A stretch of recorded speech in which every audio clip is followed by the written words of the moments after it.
freaking out and wanting it. Caller, you made a great film. I watched it a while back. 9/11, solved. You need to get that Rumsfeld tape. That's the problem. There's so much evidence that it's like trying to haul the diamonds out of Alibaba's tomb or whatever. I mean, there's just no way to get all the proof out because there's too much of it. Do you see what I'm saying? Were you aware of that Rumsfeld tape? No, I've never heard of that before, and thank you for mentioning it. I'll have to go look it up. Yeah, I'm going to look it up right now. Keep talking. Exactly the point I was making is that those generals that are with him, those 6 Nazgul, as you mentioned, that they weren't necessarily involved directly in the attacks of 9/11, but because they benefited so greatly from them, of course they're going to go along with it. And that's basically the whole structure of the bureaucracy, which allows this inside job to keep the cover-up going. You know what I mean? That's the bureaucracy which keeps it in place. Is that there's so much money being made, the oil companies and the military-industrial complex, that all these people sit on the board of directors for these companies half the time. I found it. Guys, punch my screen up, please. You just type in Rumsfeld tape talking to generals.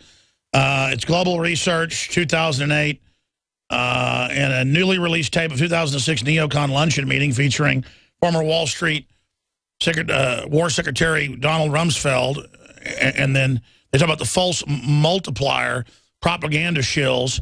And then we're going to find the audio, but I've aired that audio. Oh, there it is right there. Guys, get me that audio, please. You just go to Rumsfeld, Why Another 9/11. There's the audio right there. I'd like to revisit, and again, I keep interrupting you, sir, because I'm jumping back and forth here. Please continue. See, I start talking about 9/11, and it just starts, all the memories of it start popping up. Go ahead. Right, exactly, and there is so much information that it's really hard when you're trying to make documentary films about 9/11 to really decide what to include and what not to include.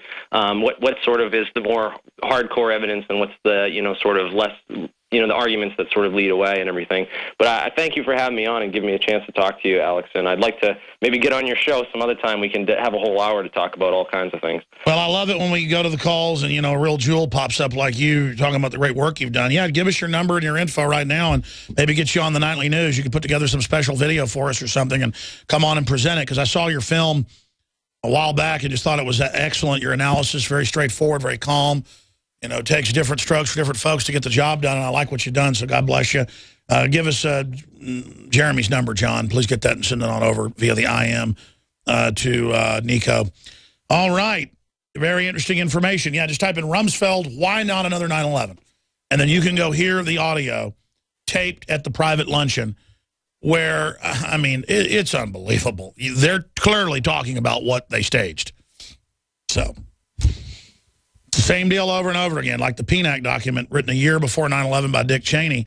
It says, without a Pearl Harbor catalyzing giant event, 3,000 dead, which is bizarre. Pearl Harbor killed 3,000, this killed 3,000. We're not going to be able to do this. Take over the world and dominate America. It's a lot bigger than Republicans and Democrats, ladies and gentlemen. So we're going to be playing that maybe tonight on the Nightly News as a flashback for folks, because that's a big deal. Let's go ahead and talk to Maximum Yield. You're on the air. Welcome. Hey, Alex Jones. How you doing? I'm doing all right, brother.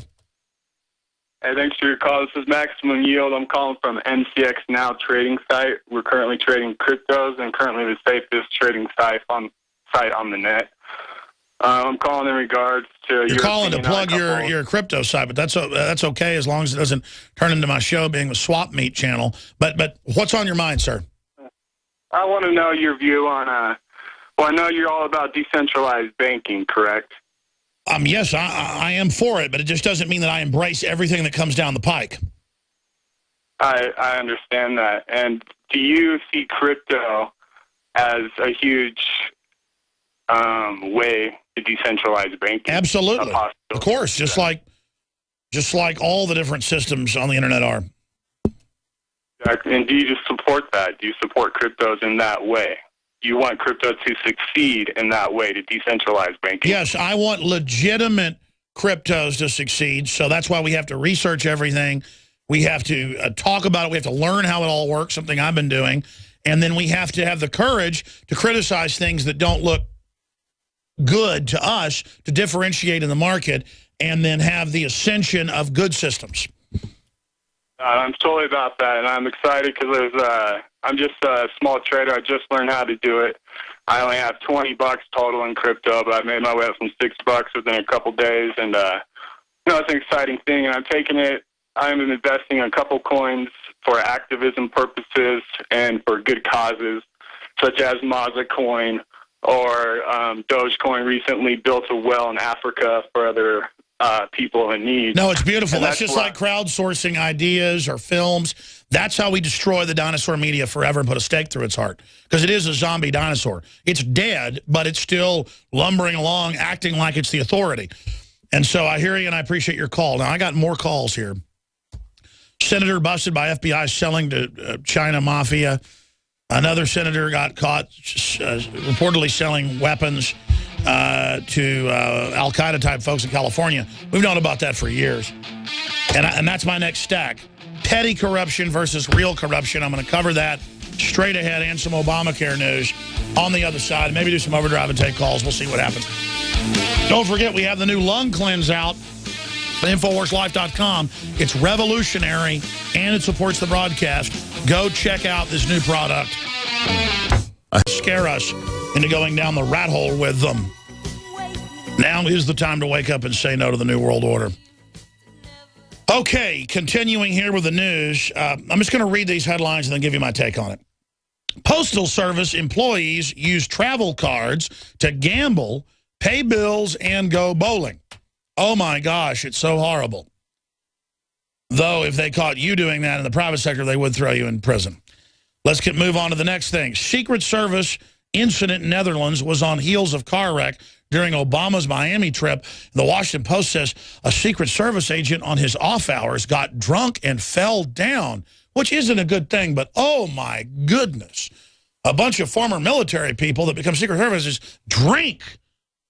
Oh, my goodness. Oh. Humans have only done that forever. It's so evil.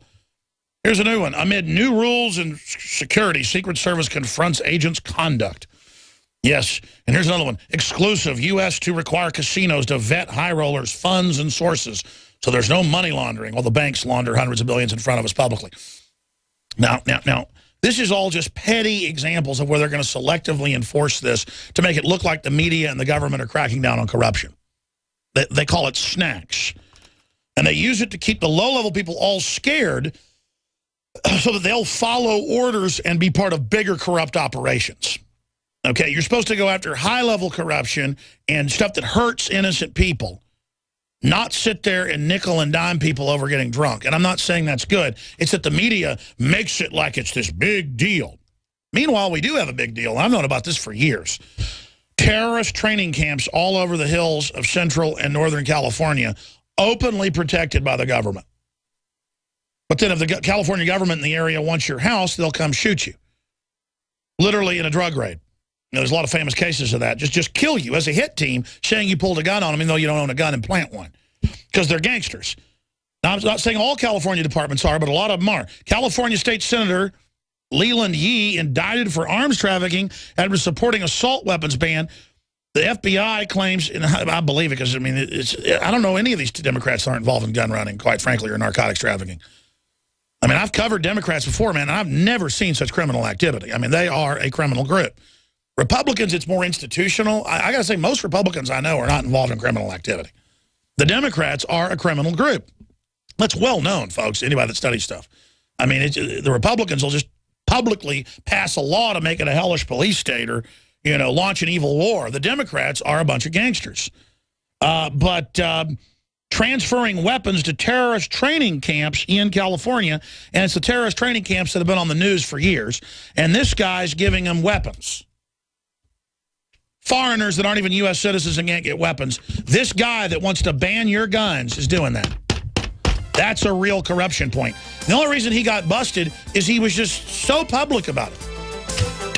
I mean, the TSA wants to search my kids and put me in a naked body scanner, but the Democrats are arming terrorist training camps, real terrorist training camps.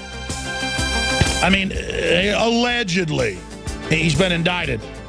So that's an example of how they divert us off on all this petty stuff while real stuff's going on. We're going to come back in overdrive, Infowars.com/show if your station doesn't carry it. Visit Nightly news tonight, 7 o'clock. Infowars.com, baby. The facts are in. The studies are legion. Sodium fluoride and other toxic members of the fluoride family are devastating the health and cognitive ability of the American people. So why are the social engineers adding it to the water? Simple. Dumb down the host population that the parasitic technocracy is feeding on. We may not have been able to get fluoride out of the water supply yet, but we can help to get it out of our bodies. I am extremely excited to announce the exclusive InfoWars Life Fluoride Shield formulation, fusing 6 of the best documented ingredients from around the world to help the body remove not just toxic fluoride residues from the body, but a whole host of toxic substances. Let's take a stand against the globalists by blocking their poisons with Fluoride Shield. I use Fluoride Shield every day. Secure your Fluoride Shield and other pioneering formulations at InfoWarsLife.com today. Let's start cleansing our bodies now and support the Info War at the same time. That's InfoWarsLife.com.